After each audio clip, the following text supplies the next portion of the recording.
I arrived in Srimangal with plans to explore the tea gardens, but something else had been pulling at my curiosity. A mysterious story about Madhobpur Lake. The villagers were always hesitant when I mentioned it, their faces dropping into uncomfortable silence. Eyes quickly darting away, they'd subtly change the subject, muttering that it was better to stay away from the lake, especially after dark. At the inn, I asked the staff about it, but their responses were always vague, as if the very mention of the lake made them uncomfortable. Madhobpur Lake, the innkeeper said, lowering his voice. It's fine to visit during the day, but never after sunset. The water's different at night. Different how? I asked, intrigued. The innkeeper quickly glanced out the window, then leaned in closer, lowering his voice further. People say strange things happen when the sun goes down. It's better not to ask too many questions. Just stay clear after dark. That was all he would say. The more I asked, the more the villagers grew uneasy, their eyes avoiding mine, as if they were afraid of revealing too much. It seemed like something more sinister lay beneath the surface of their reluctance. Despite the warnings, my curiosity was overwhelming. I hired a guide named Arif, an older man with a nervous energy that made me wonder if he had seen things that still haunted him. As we walked toward the lake, I noticed the air seemed unnaturally still, as if the whole village was holding its breath. Everyone we passed, whether they were inside their homes or walking by, avoided eye contact and gave us wide berths. I couldn't help but notice their fearful glances toward the lake, and it was almost as if they knew something I didn't. "We can look, but don't go near the water," Arif said in a hushed tone, "and never after sunset." When we reached the lake, I couldn't help but be struck by how strange the atmosphere was. The fog lingered just above the water, thick and swirling like smoke from an unseen fire. The lake's surface was still, unnervingly still, and despite the warmth of the day, a cold breeze seemed to blow from the water. It was as if something from beneath the surface was calling to us, its presence hanging in the air. I stepped closer to the water's edge, my curiosity getting the better of me. Arif grabbed my arm, his grip tightening as if he was afraid I might plunge in. "Do not go in the water," he warned. "The lake doesn't like it. No one who has touched the water after sunset has ever been the same." "What's under there?" I asked, my voice barely a whisper. I felt as though something unseen was watching me from the murky depths. Arif hesitated, his face pale. "It's not just the water. It's what lives in it. Something humanoid. It comes closer when the sun goes down." "What do you mean, humanoid?" I asked, my heart pounding in my chest. Arif didn't answer. He pulled me away from the lake, urging me to walk faster, his voice trembling. "The villagers have seen things in the water at night. The thing, whatever it is, doesn't like being seen.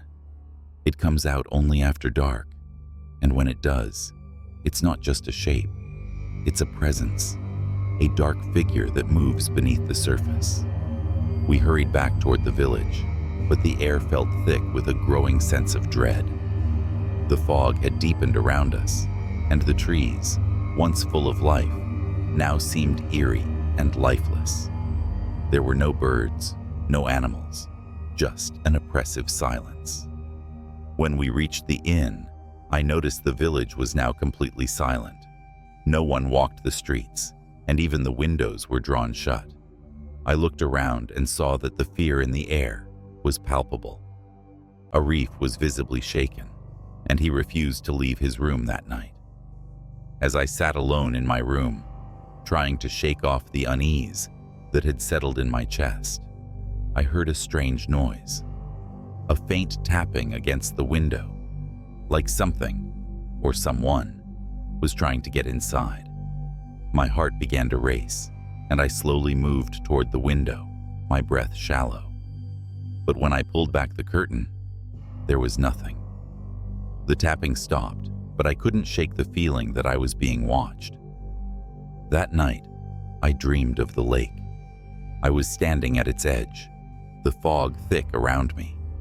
The water was eerily still, but something beneath the surface began to stir. I could feel its presence moving closer, though I couldn't see it. It was like a dark figure, just a shadow, but with a presence so overwhelming that I could feel my pulse quicken in my dream. I tried to run, but my feet wouldn't move.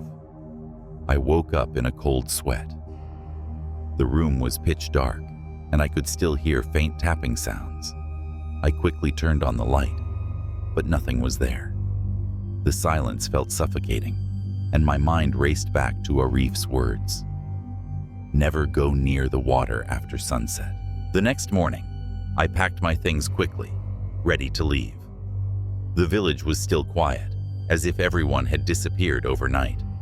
I hurried to the road, but as I walked away, I couldn't help but notice that the fog from the lake seemed to be following me.